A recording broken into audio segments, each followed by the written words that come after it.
In today's video, I'm going to teach you how to add portfolio in Upwork.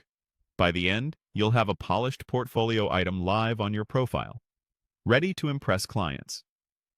Start by opening your browser and heading to Google. Type Upwork, then click the official Upwork website.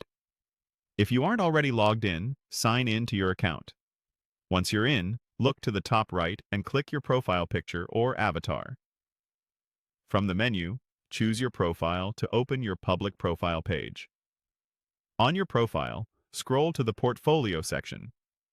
This is where your work samples live. Click the plus icon to add a new portfolio item.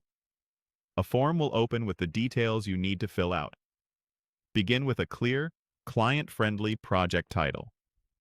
Think of it as a headline that communicates what you did and who it helps, such as Virtual Assistant and Administrative Support for Business Operations. Keep it concise, specific, and relevant to the services you offer. Next, you can add your role. This part is optional, but it helps frame your contribution. For example, you might write Virtual Assistant, Administrative Support Specialist. If you worked on a team, focus on what you personally handled.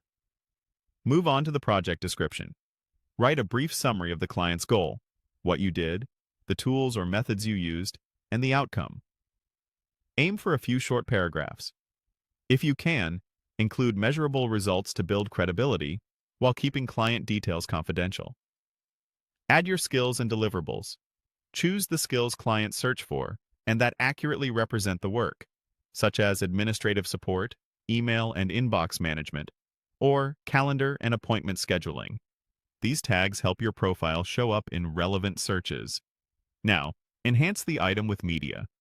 You can upload images or attach a video link.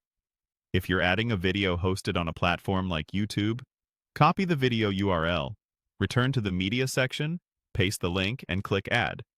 Make sure your media is high quality, easy to view, and that you have rights to share it.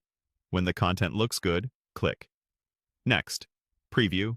Review everything for clarity, formatting, and typos. Then click Next. Thumbnail to select or adjust the cover image that clients will see first. Choose a thumbnail that's clean and visually descriptive. Finally, click Publish. Your portfolio item will appear on your profile,